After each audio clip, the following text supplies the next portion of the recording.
Coucou, Mister Pingouin derrière. Alors, bon, je peux pas tout le temps faire ça non plus, après j'ai plus beaucoup de magazines comme ça. Je peux pas faire 50 vidéos comme ça avec des super-héros. Hein. Alors, disparitions diverses. OVNI, attention, danger, comme je l'ai dit la dernière fois. Là, je ferai qu'une vidéo parce qu'il n'y a qu'une vidéo à faire. Donc, je vais pas m'étaler non plus, voilà.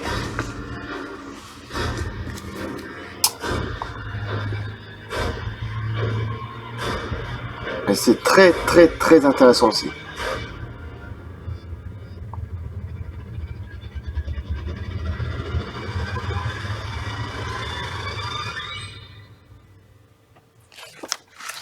Disparitions diverses. Écoutez bien, là, ça fait peur aussi.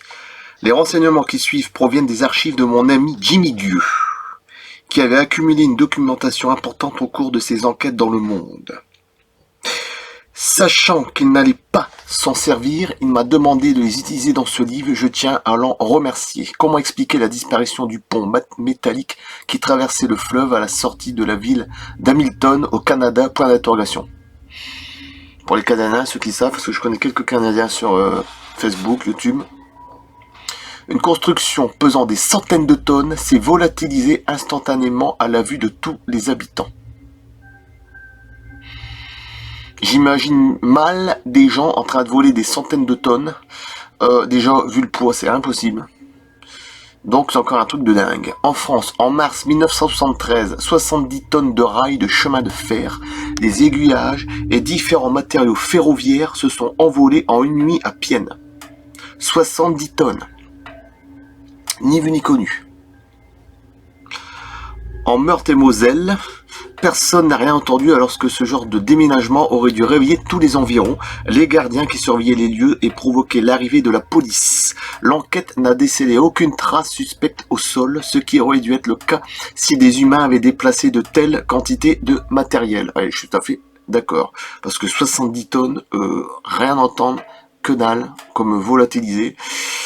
Le mois suivant, et là c'est en France, c'est bien, en 73, hein, une énorme grue d'une dizaine de mètres disparue tout aussi mystérieusement dans le département de la Loire, toujours en France.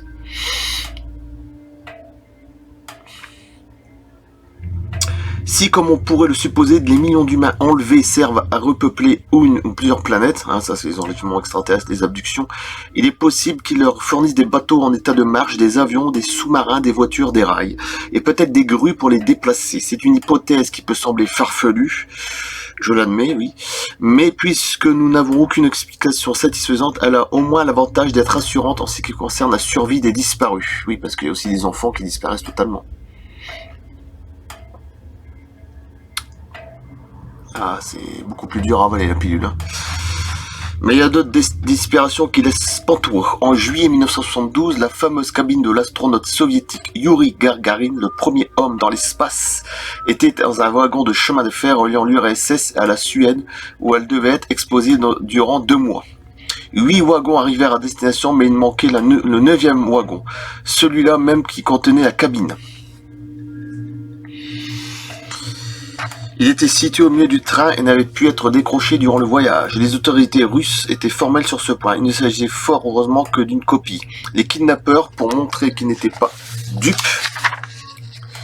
kidnappeurs, hein, de toute façon, d'un autre monde, bon bref, déposèrent la cabine quelques jours plus tard dans un champ. Il n'y avait bien entendu aucune trace suspecte sur le sol indiquant un moyen de transport terrestre l'ayant amené à cet endroit. Personne n'a jamais su ce qu'il était devenu durant sa disparition. Si des recherches poussées furent effectuées sur l'engin, et déjà un wagon c'est quand même lourd, très lourd, hein, aucun résultat ne fut divulgué. Il est intéressant, en plus avec le bazar dedans, il est intéressant de signaler que le train avait roulé sans s'arrêter, mais la plus forte c'est que le 9e wagon ne fut jamais restitué. Tout est normal quoi. Est-il parti rejoindre les matériels situés plus haut ?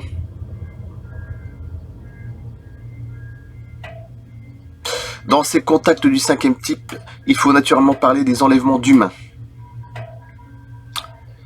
C'est ce qu'il y a de plus dramatique dans les recherches ufologiques car les enlèvements sont définitifs. Aucun retour n'a jamais été signalé vers notre Terre, aucune information d'aucune sorte n'a filtré venant des aliens ou de certains services ultra secrets américains qui connaissent peut-être la clé du mystère, comme certains responsables très haut placés l'ont suggéré. Ces enlèvements prennent des formes définitives mais très variées qui va de l'être seul qui disparaît à une famille entière, voire un groupe important lors d'événements exceptionnels et d'étranges se produisant et concernant soit une ville, soit une nation. J'ai tout plat. Mais je sais pas si je vais redire ça parce qu'il y avait l'affinité. Oui, si, il y a beaucoup de choses à dire. Bon, je pense que des millions disparus, je vais faire en 2-3 vidéos parce que ça sera le prochain thème. Ouais, 2 vidéos ou 3, je vais voir. Je vais peut-être pas tout lire non plus parce que c'est assez effrayant, des millions disparus. Et là, c'est une autre histoire. C'est plus le même truc, hein. Voilà. Je vais voir. Moi que je passe à un autre sujet parce que là, c'est quand même assez lourd. Disparitions diverses. Voilà. Après, je vous balance une autre vidéo de Dayman. Et je vais voir laquelle parce que j'en ai quelques-unes.